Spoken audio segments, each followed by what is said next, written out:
Hi, my name is Corey.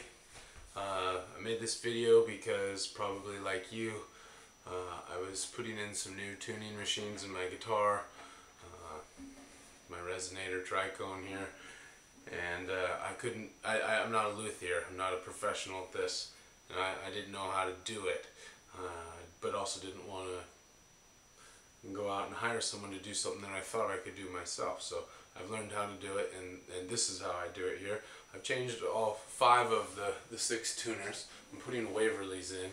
This is a Republic Tricone. I don't know if you can see the second string here. I haven't changed. Why the second string lasts, I don't know. Just that's what was left. I am changing them one at a time so that the cone doesn't move. I always change my strings one at a time. Even when I'm changing strings or changing tuning machines, for this particular moment I'm going to be keeping the same string on. So I'll start going while I talk here, and you'll see my process. First off, I'm just going to loosen the sucker up because gotta get that string off. These are Waverly tuners. Some of the important information I've got about them is the shaft is 6.32 millimeters. That's going to be very important. I'll tell you why in just a second here as we get going. Alright, we got the string off. Just going to save that off to the side here. Now it comes to getting the tuner out. I'm going to the second one. Little tricks I've learned. Okay, I've got my small screwdrivers. The Waverly's come with straight screws when you're putting them in. My Republic has come with Phillips. Why am I changing them out in the first place? I just like the 16:1 gear ratio. I could probably play my Republic as is for a lifetime and it would probably be okay, but I'm just a little picky, and particularly in my tuning, my playing style, I change tuning a lot, and I wanted that high gauge of tuner. It's pretty tight here to get the screw out. I don't want to strip it. So here's a little trick I've learned. Grab with pliers.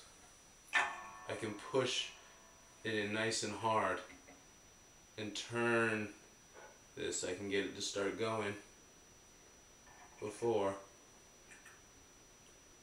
So I know it's loose now without stripping out that screw. I'm going to do the other one too just in case, because pretty much all of them have needed it. So I'm changing them on a slotted head guitar, and so I've never changed them out on another guitar because I haven't done it yet, but I wouldn't be afraid to do it now. I think it's actually probably going to be easier. Let's see how I did here now that I've loosened these up a little bit. First one comes out by hand, no problemo. Always good to have a little cup or something to put your screws in. You may wish to use the same screw again. I'm going to use the ones that Waverly sent me just because I figure that's what should go with the tuning machine, you know, and it kind of makes sense. So now I've got the 2 little screws out. Tuning machine just goes slide it out. You see it's fitted very well. This is the shaft, and this is the whole reason why we're doing this. Is this shaft compared to my Waverly? The Waverly shaft is a little bit thicker. You probably can't see that, but one's a little bit longer and thinner. The Waverly's a little shorter and thicker. I'm going with the shorter and thicker. That's the one I'm going to be installing here in a moment. But first I got to bore out this hole. Now, how to do that proper? It's a slotted head, so I'm going to tape not one but 2 sides of the slotted head. I want tape over the areas where the drill bit's going to go in. This is just masking tape, happens to be painter's tape. I want it nice and flat and tight. It's going to prevent any flaking of any finish work on the headstock of the guitar. Don't want anything getting messed up. I really enjoy the look of this guitar, and I like to keep it that way. So I'm going to wrap it nice and tight here. So on both sides of the outer headstock I've got tape, and then on the inside of the second part. So there's 3 sides I've covered in tape. I'm going to take my Phillips and just poke a hole where I'm going to be boring, because it's nice to see where the heck I am aiming. And now for the scary part. So I have a dual speed drill. Can't go slow, can't go fast. I'm running the drill backwards on purpose as I do this. It will kind of guide itself into the hole pretty much. It's going to find its way there. You don't have to be like a drill press with it. I'm not going to push too hard. I'm going to start slow. I'm going to let it guide its way in, get there. I'm going to make sure I go all the way to the other side. I'm going to keep it running while I pull it out. Put it in the hole, point it towards the other side, start it slow. Here we go.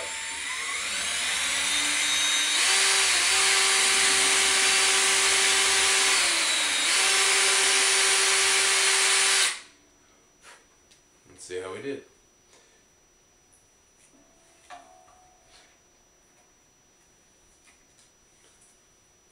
Pulling the tape. So far, things are looking really good. And I'm pleased. I don't know if you'll be able to see this or not, but there's my new hole. What it looks like, it came out nice and clean in that headstock on the inside and the outside. This is mahogany neck and headstock, and I just lost my string. There it is. This is mahogany headstock, so it's pretty nice and hard. I don't know what yours is. Hopefully it's nice and hard too. Alright, now the fun. Getting the new one. Putting it in. See how she goes. Should slide right in. Oh yeah. I make sure it goes all the way in, flush to the wood too. If it's backed up a little bit, you might have to go in and drill and just gently push a little deeper. Looks like I got it this time, so I'm gonna put some screws in. Waverly sent me, these ones are the straights I'm using. Sent me a couple extras too, isn't that nice? They know how fumbly I am. And these things are tiny little screws, so they're easy to fumble.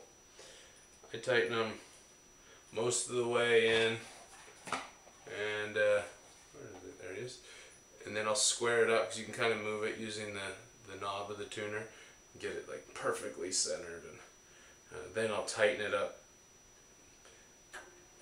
And in. At that point, it's a done deal. So here we go.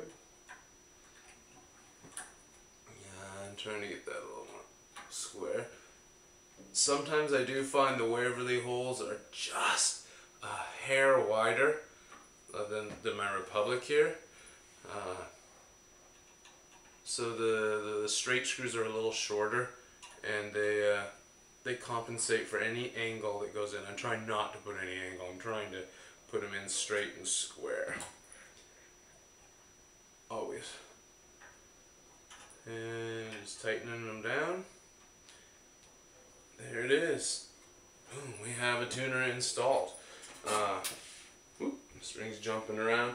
One last trick I can share with you here. Might help some of you out there that hear a squeak when you tune. And that's to do this. Take a little, I have a pencil, this happens to be a little carpenter's pencil. I'm going to just get some graphite and put it right in the slot on the nut there, so that when the string goes in, it'll have a little dry lubricant. If you hear that squeaking sometimes when you tune, that can lead to string breakage, and that comes from in there. So that's a little trick that a dear friend that I play music with taught me. He's got a lot of years in the biz. From here on out, you're just watching me put a string in. Isn't that exciting? Normally I'd be putting in new strings, but today we're just going to go with what we got in here, because that's what we're going to do. Alright. I'm going to tighten it down with this guy. And here we go. Obviously I'm not too careful with it. I mean, it's a resonator, and I do want to respect the neck and not put any side pressures or weird twisting pressures on it as I go. I try not to. Again, I'm not exactly a professional, and obviously you're seeing this is not a workshop, but I am getting the job done, and it's looking good. I'm pleased. I don't know that you would really notice much difference from a professional shop. There we go. Tune it up. in. See what we got going on here. That was a mess.